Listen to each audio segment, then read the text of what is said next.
I have just watched the first 5-10 seconds of the video, and I thought to share with my audience.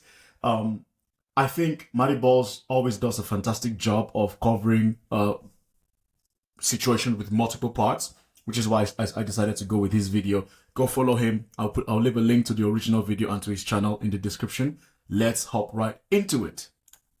Ever since November of 2023, when Cassie Ventura filed a lawsuit against rapper, businessman, and multimillionaire P. Diddy, a multitude of allegations have come out against him. In the past couple of months, Diddy has been arrested, multiple more lawsuits have come out, and he also has multiple charges against him. And with everything that's come out against Diddy recently, it can get confusing when it comes to the details, making it hard to separate facts from fiction. So today I'm going to break down every single formal allegation that P. Diddy is facing. But first, we got to understand a little bit more about Puff. Also, I just want to put a little disclaimer right here that obviously I'm going to be talking about some really dark and disgusting and sensitive topics, as I'm sure most of you are probably already aware, but I just wanted to warn you guys because it gets pretty graphic. So with that in mind, let's continue. And what really got me onto this P.Diddy case is, I'm sure some of you must have seen it, the video of P.Diddy going crazy on Cassie. It was a video, I believe she was about to take the elevator downstairs, and then he just charges out with a towel around a towel belly on his waist, and he proceeds to beat the living smokes out of her. And that was when I just got curious, like, what the hell? Because the idea I had of P. Diddy was not that. And then all of a sudden, I started getting bits and pieces of how much of a horrible guy he is, and how he might be connected to the death of Tupac and Piggy. And man, it's, again, I'm not really into the music industry or celebrity culture like that, but it's always interesting to hear what's going on, which is why, again, I'm going with this video, because I believe it brings everything together for people that might not be so into the entertainment space. But let's go on.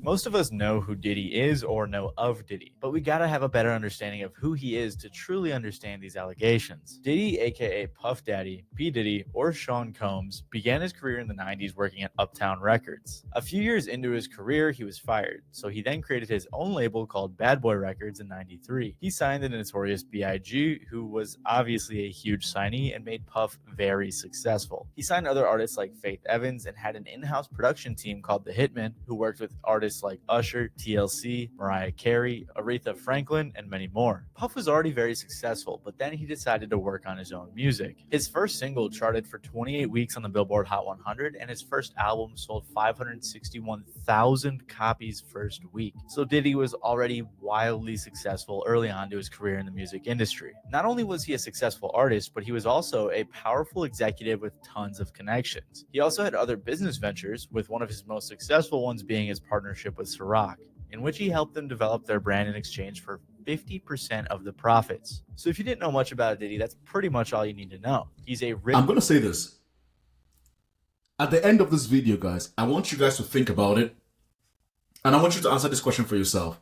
Do you think P. Diddy has always been like this? Has he always been a monster? Or did this power, did the situation he found himself with, tremendous power, make him become the person he is today? Do you think he's always been like that? Or did he become the person that he is today? Let's go on.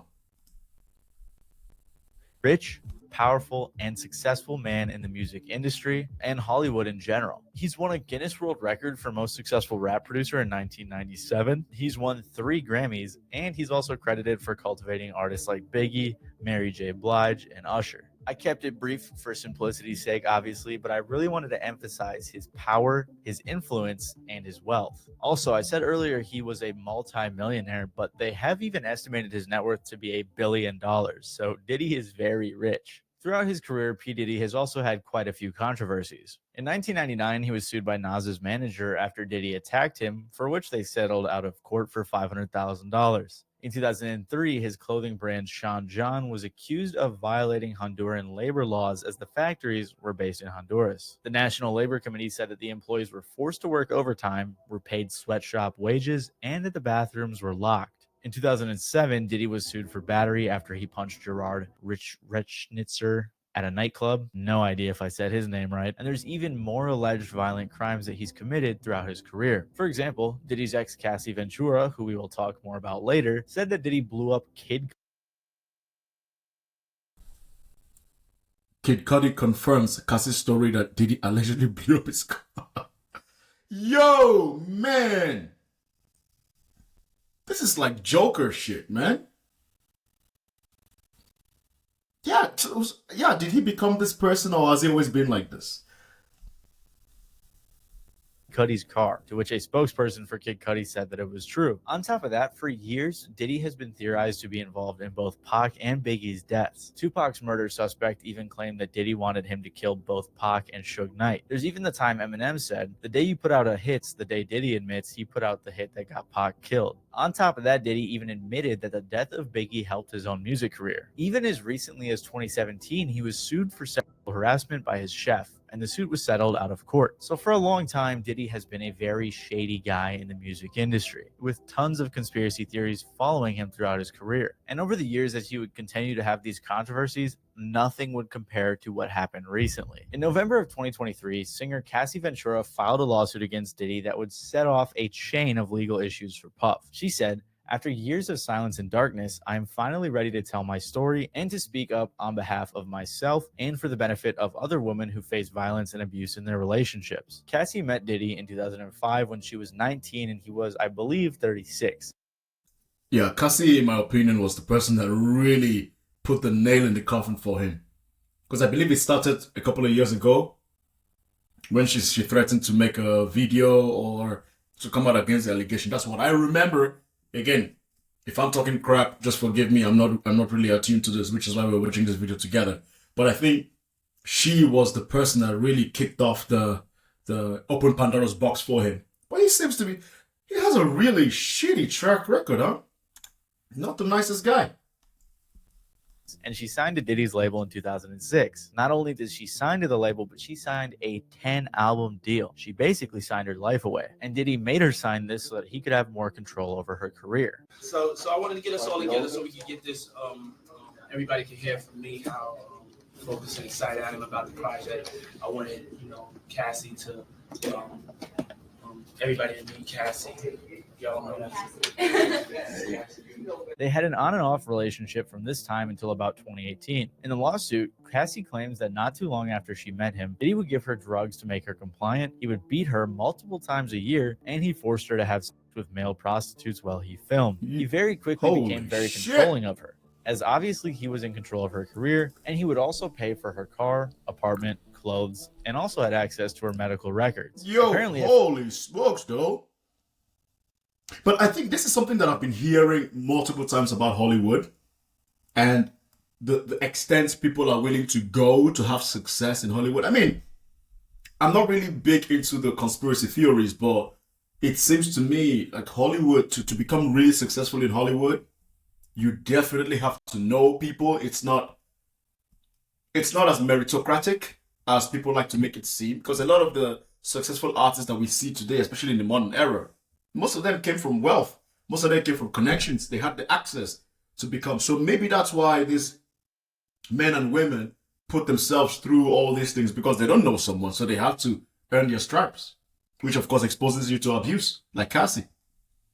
A few years into the relationship, he would coerce her into having sex with male prostitutes while he watched, filmed, and pleasured himself. This stuff is really disgusting and disturbing, but basically Diddy was a cuck. And she said that this went on for years. In the suit, there was also mention of the 2016 incident where he hit Cassie in a hotel footage. Apparently, Diddy even paid the hotel $50,000 for the. That's the scene I was talking about here. This scene. This is the scene I'm talking about. This is the first thing I saw about him, and I saw the video. Of course, he's not going to show the video because it's probably just going to get his channel, under suspicion or whatever. But this video, man, let's go. This stuff is really disgusting and disturbing, but basically Diddy was a cuck. And she said that this went on for years. In the suit, there was also mention of the 2016. This video for me was what exposed me to this guy. And I saw the video of him beating the living smokes out of Cassie. I was like, what the hell, bro? That's a woman you're beating on. Boy, he didn't. And another thing, was there no one else on this floor? Rumor has it that he bought the whole floor for himself so that he could get away with it.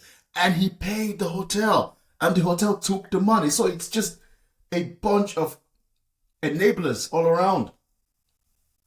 Incident where he hit Cassie in a hotel. Yeah. Footage. Apparently, Diddy even paid the hotel $50,000 for the footage. In 2018, at the end of their relationship, he apparently forced himself into her apartment and R-worded her, after which she finally left him for good. Also included in the suit, apparently Diddy dangled one of Cassie's friends over a 17th floor hotel balcony, and the suit also touches on when Diddy tried to blow up Kid Cudi's car in 2012 because Cudi was briefly talking to Cassie. This like I guy said, one of is the fucking Joker, though.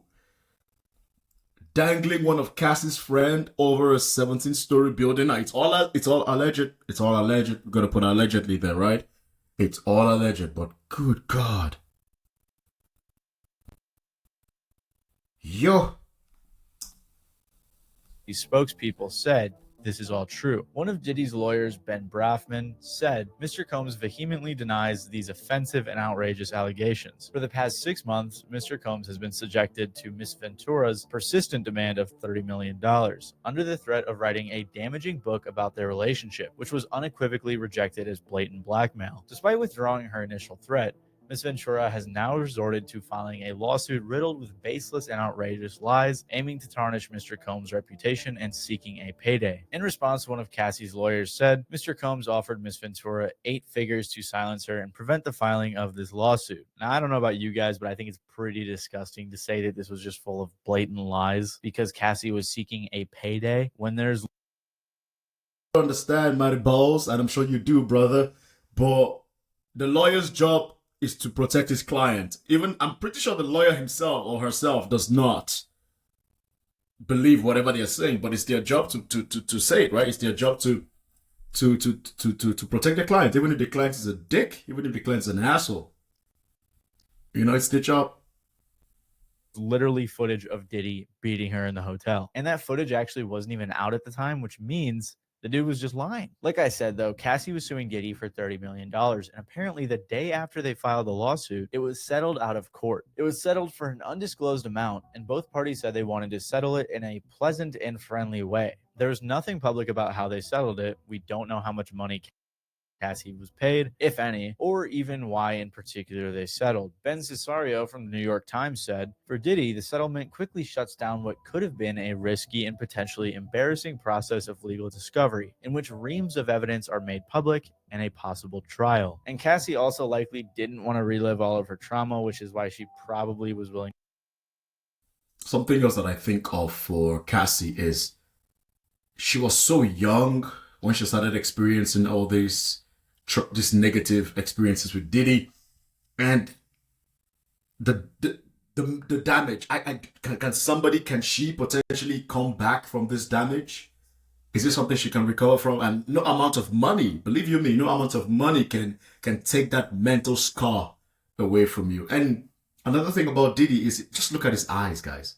I don't know if you guys have ever paid attention to the eyes of Diddy, and when you just focus on people's eyes, especially people that are mean or serial killers, abusers, just look at their eyes. Their eyes always look so empty. There is nothing behind it. And he has those eyes as well. And why do they always become so powerful? Why do people that are so heartless and mean become so powerful? It's a pattern I'm trying to understand. Let's go on.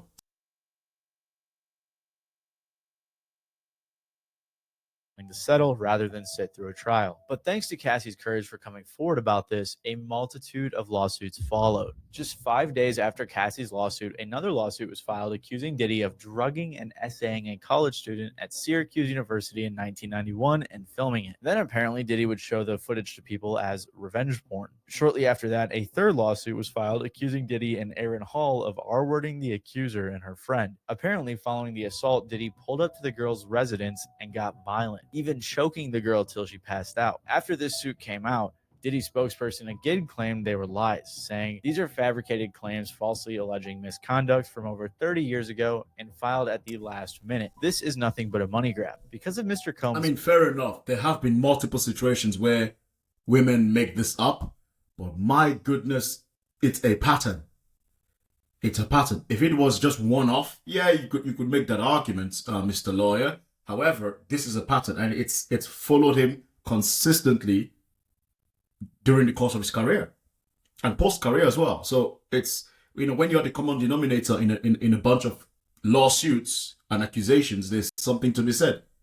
Now I'm not saying it's always the case, but you got to look at it. You have no choice but to look at it.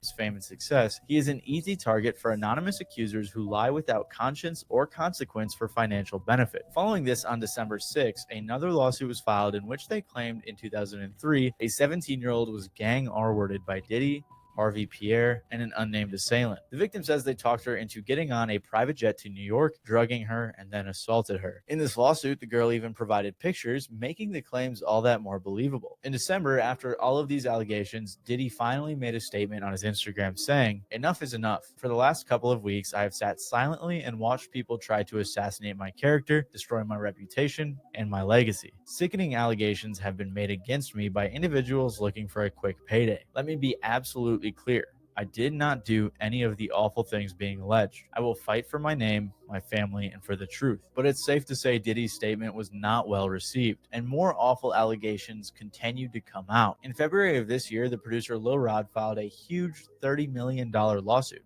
in which he accused Diddy of harassing and threatening him for over more than a year. He also allegedly had footage of Diddy and his people committing crimes and doing SA. Lil Rod was accusing Diddy of what they said was RICO-level charges, and named people such as Diddy, his son Justin, Lucian Grange, the CEO of Universal Music Group, Ethiopia Habtemariam.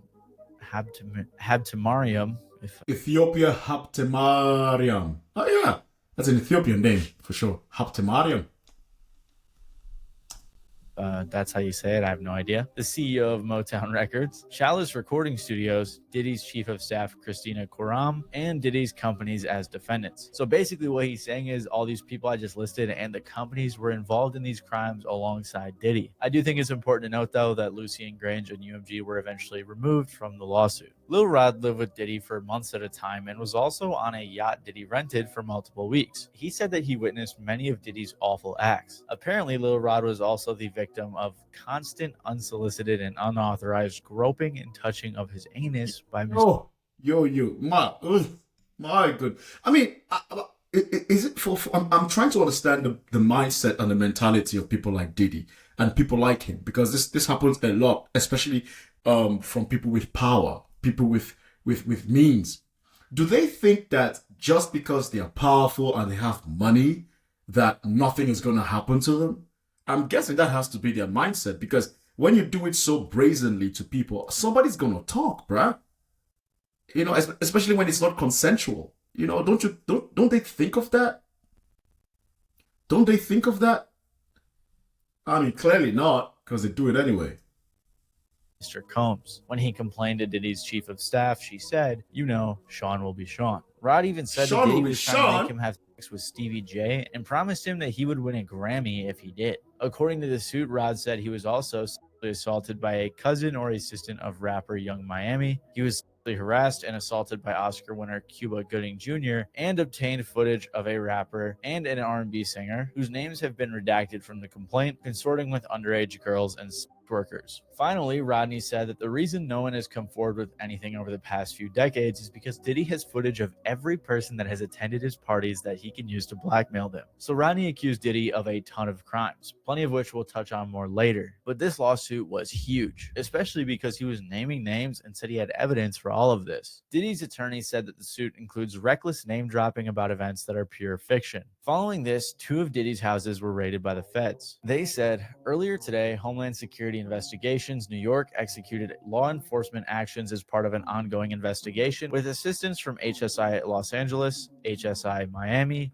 and our local law enforcement partners. We will provide further information as it becomes available. Both of his sons, Justin and Christian, were also handcuffed during the raids. So clearly, either because of the lawsuits or before them, Diddy was under investigation by the feds. After the raid, CNN obtained the video of Diddy attacking Cassie in the hallway, to which Diddy decided to apologize for, since this was the only evidence so far that had been released to the public. It's so difficult to reflect on. What? Just look at the eyes. Look at the eyes, man. Look at the eyes. Just pay attention to his eyes while he speaks. On the darkest times in your life, sometimes you got to do that. I was fucked up. I mean, I hit rock bottom, but I make no excuses. My behavior on that video is inexcusable. I take full responsibility for my actions in that video. I'm disgusted. I'm so sorry. But I'm committed to be a better man each and every day. I'm not asking for forgiveness. I'm truly sorry. On May 22nd, a few days after the video came out, a former model accused Diddy of drugging and SAing her in another lawsuit. A couple of days later, another woman came forward accusing Diddy of 4 instances of SA from the mid-1990s to the early 2000s. He was also accused of battery and assault in this suit as well. Most recently, another suit came out where Diddy was accused of drugging and R-wording another woman. According to ABC, this is... Damn, bro. How much puss can you get, man? But okay. You are Diddy. I'm pretty sure you will find women that are more than happy to sleep with you consensually. But then again, I came across another theory that said a lot of men that are powerful and wealthy and have a lot of things going for them, they know they can get it, but they want to take it, if that makes any sense. They know they can get it from other women, but they want to take it. They like that feeling of power. So that's why they typically just involve in this nonsense that Diddy's accused of doing. Because I don't get it. If you're a wealthy, popular guy like he is, why do you need to, assault or harass women or harass anybody? If you're into men, I'm pretty sure you're going to find men that would be more than happy to sleep with you. They like you, they're attracted to you. Focus on them, sleep with them, consensually. But I'm truly not comprehending what his thought process was.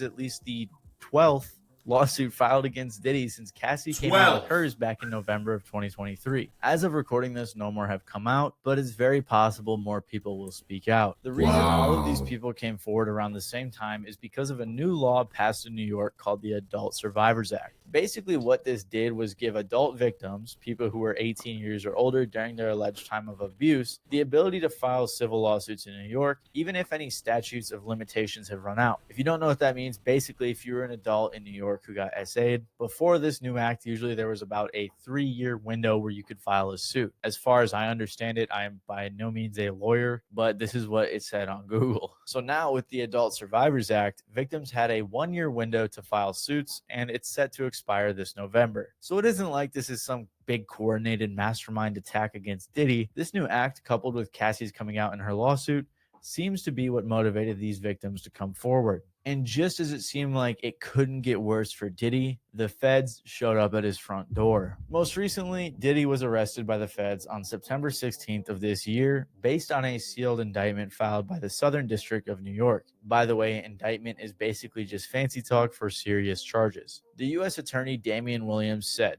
Sean Combs led and participated in a racketeering conspiracy that used the business empire he controlled to carry out criminal activity, including sex trafficking, forced labor, kidnapping, arson, bribery, and the obstruction of justice. So like the U.S. Attorney implied, there are 3 main charges that Diddy is currently facing: racketeering conspiracy, trafficking by force, fraud, or coercion, and transportation to engage in prostitution. His first charge is racketeering, which is defined as a set of illegal activities aimed at commercial profit that may be disguised as legitimate business deals. In the indictment, they say that Diddy abused, threatened, and coerced women and others around him to fulfill his sexual desires, protect his reputation, and conceal his conduct. To accomplish this, They claim that he used his employees and his businesses to create a criminal enterprise that indulged in the things that the U.S. attorney mentioned earlier. So basically what they were saying was all of the businesses that Diddy had created over the years for his music career, his clothing career, and everything else like that, he was using those and his employees to help cover up and do the things he wanted to do. And like we know, many of the things he wanted to do included assaulting women. The attorney even referred to Diddy's business, Combs Enterprise, as a criminal organization because Diddy had many of his employees working to cover up everything he was doing. They said the employees engaged in and attempted to engage in, among other activities, trafficking, forced labor, interstate transportation for purposes of prostitution, coercion, and enticement to engage in prostitution, narcotics offenses, kidnapping, arson, bribery, and obstruction of justice. I even saw that I don't know if this is fake news, but I recall seeing that even the cartel sued Diddy or took him to court. I'm like, what? The cartel are suing you, buddy? That's when you know, yeah, you are the truth, man. Again, it could be fake news because you know how social media gets down, but I saw it and I could not forget it. I don't know if that's true, but just wanted to let you guys know that too. Yeah. The indictment says that to make women cooperate, Diddy would give them drugs, threaten their careers, and also threaten violence. They said from 2009 and continuing for years, Combs assaulted women by, among other things, striking, punching, dragging, throwing objects at, and kicking them. And this is where we get to one of the more popular parts of the indictment, the freak-offs. The indictment reads, Combs used force, threats of force, and coercion to cause victims to engage in extended sex acts with male commercial sex workers that Combs referred to as freak-offs. Freak-offs were elaborate and produced performances that Combs arranged, directed, masturbated during, and often electronically recorded. The lawsuit even said that these freak-offs would last multiple days, and Diddy would pump them with drugs to keep them compliant, and then when they needed to recover after the multiple-day freak-offs, he would give the victims IV fluids, which is insane. Of course, they also mentioned that law enforcement seized various freak-off supplies, including narcotics and more than 1,000 bottles of baby oil and lubricant. Of course, this part went viral. It is kind of funny, but it also goes to show the scale of what Diddy was doing. The feds also found multiple firearms in Diddy's houses that he used to threaten his victims. And to top it all off, they said that he has been doing most of this since at least 2008. That's nearly 20 years of terrible crimes Diddy's been committed. Yeah, that's what I'm saying. You got to look at those celebrities, man. Those are the celebrities that you and I love, appreciate, admire. They're involved in this, man. They're involved. And they knew about it, by the way. So this is not news to them. They knew. And I know there's like a ton of jokes about this whole situation, but in reality, this is like some disgusting supervillain type of stuff. And who knows how many victims he has total. And then, of course, there were the two other counts he was charged with: trafficking by force, fraud, or coercion, and transportation to engage in prostitution. Both of these had very similar themes, and all the information was pretty much the same as we discussed earlier. But what I want to point out about the indictment is that if the US government is indicting you, they probably have pretty good evidence. Apparently, federal prosecutors have above a 95% conviction rate, so things really aren't looking too good for Diddy. They even claimed that they had a ton of recordings, and they also seized a bunch of electronic recording devices in the raid that they did earlier this year. At the end of the press conference given by the U.S. attorney, he said this: Sean Combs stood in Times Square and was handed a key to New York City. Today, he's been indicted and will face justice in the Southern District of New York. Second, we are not done. This investigation is ongoing, and I encourage anyone with information about this case to come forward and to do it quickly. The government says in the indictment that others were involved in Diddy's actions, and Legal Eagle explained how the government could go after them. And there is a federal crime called misprision of felony, which is defined in 18 U.S.C. Section 4. Quote, whoever having knowledge of the actual commission of a felony cognizable by a court of the United States conceals and does not as soon as possible make known the same to some judge or other person in civil or military authority under the United States shall be fined under this title or imprisoned not more than 3 years or both. So if a person has knowledge of a felony and conceals it and doesn't report it to the authorities, that person has committed a crime. So this investigation is far from over. After being arrested, Diddy has been denied bail multiple times, and he has also been placed on suicide watch. He's also in the same cell as Sam Bankman-Fried or Fried or however you say his name, which is pretty interesting. His lawyer has tried to suggest multiple times that he's innocent, which at this point is honestly just ridiculous. Mr. Combs is a fighter.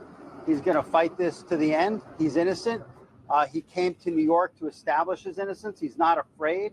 He's not afraid of the charges. There's nothing that the government said in their presentation today that changes anyone's mind about anything. I mean, listen to the reason that the lawyer gave for all of Diddy's baby oil bottles. How do you explain the baby oil and the lubricants? 1,000 bottles of baby oil. I don't think it was 1,000. I think it was a lot. I mean, there's a Costco right down the street. You know, I think Americans buy in bulk, as we know.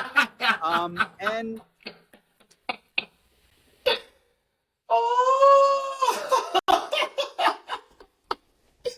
oh, lawyer's gonna lawyer, man. What are you gonna do? Lawyers are always gonna lawyer. Americans buy in bulk. That's why Diddy has 1,000 bottles of baby oil.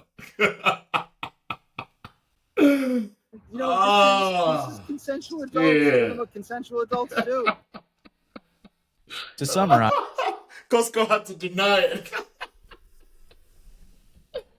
Oh my days. Costco out here denying claims that, nah, man, we didn't sell Diddy baby oil. I'm sorry, I'll shut up. Diddy is currently facing at least 11 lawsuits, settled one of them, and is also facing an indictment, all of which allege themes of violence, SA, racketeering, trafficking, prostitution, and many more. None of these suits contain any information about other celebrities, except for Lil Ronnie's, which has been amended, like I said, to leave out some bigger names. It's possible we will learn about other celebrities or famous people involved in Diddy's freak-offs or other actions in the investigation. But as of now, this is all he's been accused of, legally speaking. So while there are all these rumors floating around about who he did things with or to, these are the things he's actually being accused of by multiple people and the US government. And as Bruce Rivers says, guess what, Diddy? Diddy, I got news for you. There's a freight train coming, and you are tied to those motherfucking tracks. And your lawyer, he's got a chisel, he's got a blowtorch, and he's got all kinds of other tools in his toolbox. And nothing he can do can remove you from those tracks, because that train is coming, and that train is the U.S. government. So hopefully, as this investigation continues, not only are they able to lock Diddy up, but they're able to lock up everybody else who's been involved over this long period of time. Oh my days, man. Mattyballz for the win again. Ladies and gentlemen, this has been Mr. Kingsley, Audio Man Dark Stories, reacting to a video by Mattyballz. Go subscribe to Mattyballz. He makes fantastic content. One of the best to ever do it. I'll leave a link to his channel in the description. Guys, this has been Every Allegation Against P.Diddy Explained. I watched this video because, again, I've seen bits and pieces here and there, but I didn't really know exactly what was going on. But now I have a better understanding. So thank you, Mattyballz, for that. I hope you also learned. I learned a lot. See you on the next video. Peace.